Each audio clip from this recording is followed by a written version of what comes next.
Next gen நேயர்களுக்கு அனைவருக்கும் வணக்கம். நான் உங்கள் ஸ்ரீசுபம் விஜயகுமார். குரு பார்க்க கோடி நன்மை 12 வருடத்துக்கு ஒரு முறை நடக்கின்ற அற்புத நிகழ்வு. இந்த ஒரு நிகழ்வால் உலகம் பல மாற்றங்கள் சந்திக்க போது 12 ராசியும் சந்திக்கிறீங்க. ஹம்ச ராஜ யோகம். அப்போ குரு உச்சம் பெற்று அதன் பார்க்கின்ற கிரகங்கள் எல்லாம் வலுப்பெறுகிறது. முதல்ல சார் கடன் தொந்தரவா, திருமணம் சம்பந்தப்பட்டதா, வேலை நிரந்தரமாக கிடைக்குமா இல்லையான்னு ஒரு பயம் இருக்கா, திருமணம் என்பது எட்டாக்கனியாக இருக்கின்ற பல பேர்த்துக்கு எப்பொழுது திருமணம் என்ற இயங்கிக் கொண்டிருக்கிற பல பேர்த்துக்கு மாறுதலை உண்டு. சொத்து கிடைக்குமா சார், காப்படி நிலமாக இருந்தாலும் தன் கைப்படி நிலமாக இருந்தாலும் என்னோட சொத்தாக இருக்கணும் சார், இப்படி எண்ணி இயங்குறவங்க பல பேர். அப்போ இது அரசு வகையில் கிடைக்குமா, கவர்மெண்ட் வகையில் கிடைக்குமா, ஏதோ உதவி கிடைச்சி நான் மீண்டு வந்துடுவேனா இப்படின்னு ஒரு எண்ணம் வரும். உடல்நிலையை பற்றி எண்ணி சிந்திக்காத நபர்கள் இப்போது இல்லை. எல்லாத்துக்கும் ஒரு உளவியல் ரீதியாக ஒரு ஸ்ட்ரெஸ் இருக்குங்க. யாரை கேட்டாலும், அதாவது சொத்து இருக்கோ இல்லை ஸ்ட்ரெஸ் இருக்குது, இதுக்கு மாற்றம் என்ன? அப்போ இன்றைக்கி உறவு திருமண தடை மட்டுமே திருமணம் செய்த பல பேர் இன்றைக்கி ஒரு வருத்தத்தக்க நிகழ்வு என்னென்னா, 10 வருஷம் 5 வருஷம் வாழ்ந்தவங்க கூட டைவர்ஸ் கிடைக்குமா இப்படின்னு. சார் ஃபஸ்ட்டு நீங்கள் இந்த குரு பயிற்சி வந்தோடனே தொழிலில் முன்னேற்றம், வேலை வாய்ப்பில் முன்னேற்றம், திருமண உறவுகள் அந்யூன்யமாக இருக்கக்கூடிய சூழ்நிலைகள், பிரிந்தவர்கள் ஒன்று சேரக்கூடியது, குழந்தை பாக்கியம், இந்த மழலை செல்வங்கள், சொத்து சேர்க்கைக்குண்டான வழிவகைகள் கிடைக்கின்றன. இந்த குரு தொந்தரவு கொடுத்துட்டுருங்க சனியை பார்வை செலுத்துவதால் சனியின் ஆட்டம் வெகுவாக குறைகிறது. இந்த குரு அதிசாரமாக ஜூன் 2ஆம் தேதிக்கு மேலே வரார். மாறி அதுக்கப்புறம் அக்டோபர் 31 அதிசாரத்தில் வரும்போது பல உலக நிகழ்வுகள் நடக்குது.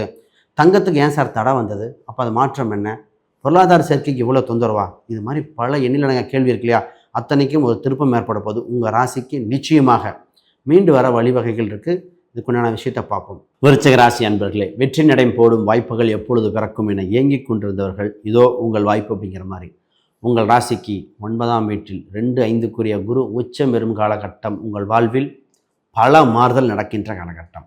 9ஆம் இடம் தான் லக்குங்க. அது பாதகமாக இருந்தாலும் எதில் பாதகம் எதில் சாதகம்னு ஒன்று இருக்குது. அப்போ அள்ளி கொடுக்க காத்திருக்கு, சரியாக பயன்படுத்திக்கணும்.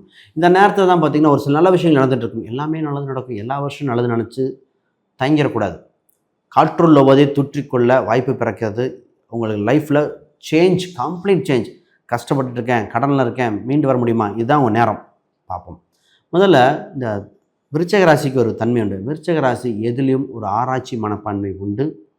இந்த ராசி போராடி ஜெயிக்கக்கூடிய ராசி. இந்த ராசிக்கு பார்த்திங்கன்னா ஒரு சில விஷயத்தில் பார்த்திங்கன்னா மரியாதை இல்லாத இடத்துல இந்த ராசி போகாது. ரெஸ்பெக்ட் முக்கியம், பேச்சு திறமை, வாக்குப்பளிதம்லாம் உண்டு. மற்றவங்களுக்கு அவ்வளோ அட்வைஸ் சொல்லுவாங்க, பர்ஃபெக்டாக இருக்கும். ஆனால் அந்த அட்வைஸை வாங்கினவங்க திருப்பி இவங்ககிட்ட சரியாக நடந்துக்கிறாங்களா, அது இருக்காது. அதுதான் இங்கே விஷயம். அப்போ இவங்க கோவப்பட தான் செய்வாங்க. ஏன்னா காலவர்ஷம் கேட்டு எந்த ஒரு விஷயத்தையும் சொல்லிக் கொடுக்க ரெடி. ஆனால் அதுக்குண்டான ஒரு மரியாதை இந்த ராசிக்கு ரொம்ப ரொம்ப முக்கியம்.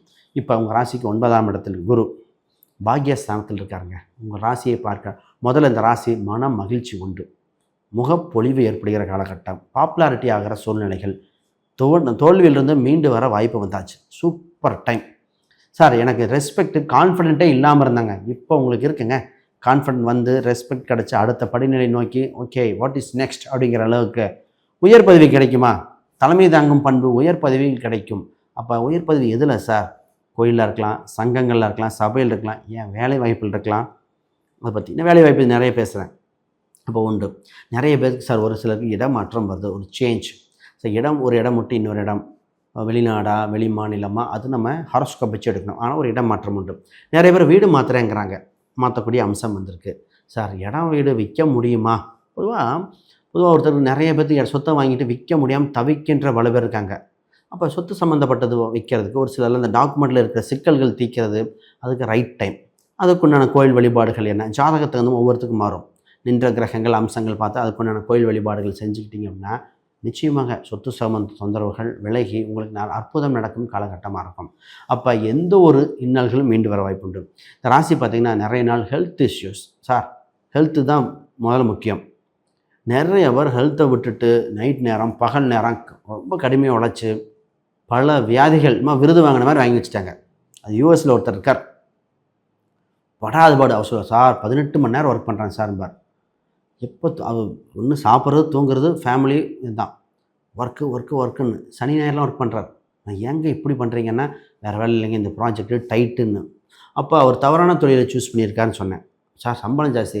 சம்பளம் மட்டும் பார்க்கக்கூடாதுங்க, உங்கள் தொழில் என்னன்னு சொல்லிட்டு அவருக்கு பரிகாரம் கொடுத்து மாற்றின அப்புறம் சம்பளம் கிட்டத்தட்ட அதே சேலரி. ஆனால் குடும்பமாக இருக்குது, ஹெல்த் நல்லாயிருக்கு. முதல்ல ஹெல்த்து சம்மந்தப்பட்டதில் கொஞ்சம் இம்ப்ரூவ்மெண்ட் தேவைப்படுதுங்க.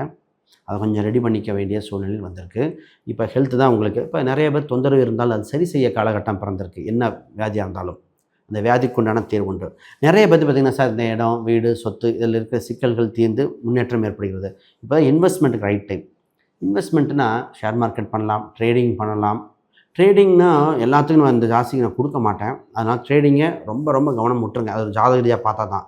ஷேர் மார்க்கெட்டு, யோகம், நகை வாங்கக்கூடிய யோகம். இன்றைக்கி நகை வேணாங்கிறாங்க, பட் இருந்தாலும் உங்களுக்கு நகை வாங்குகிற யோகம் கோச்சார ரீதியாக காட்டுது.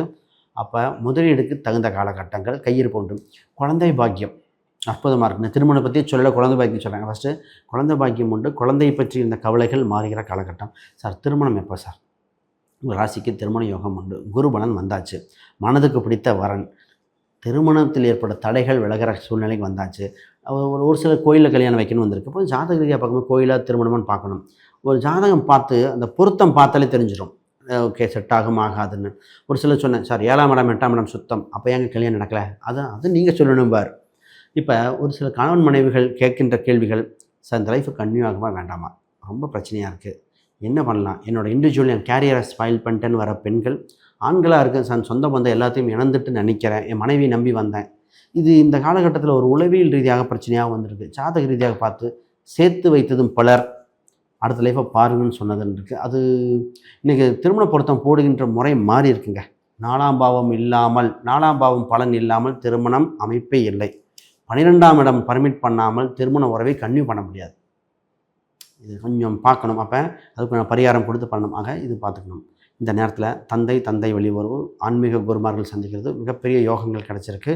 ஆக செல்வ சீமாட்டியாக வளைகிற காலகட்டம் வந்தாச்சு. இது ரைட் டைம். ஒரே கவனமாக இருக்கணும். தெரிஞ்ச விஷயத்தை மட்டும் பண்ணணும். தெரியாத விஷயத்தை கற்றுக்கிட்டு பொறுமையாக டைம் எடுத்து பண்ணணும். அவசரம்தான் உங்களுக்கு ஆபத்தில் கொடுக்கும். ரைட். இப்போ என்ன வழிபாடு பண்ணலாம் சார்? குரு பகவானுக்கு தானம் சுண்டல் மாலை போட்டு வழிபாடு செய்து தானம் கொடுப்பது சிறந்தது. துர்க்கை அம்மனுக்கு மஞ்சள் அபிஷேகத்துக்கு கொடுத்துக்கிறது சிறந்தது. இது செய்தால் இந்த இருக்கிற மிகுந்த யோகமாக மாறிடும். ரைட். இன்னும் சொல்லிக்கிட்டே போகலாம். வேறு கேள்விகள் சந்தேகம்னா கமெண்ட் பண்ணுங்கள். அனைவருக்கும் வணக்கம், வாழ்த்துக்கள்.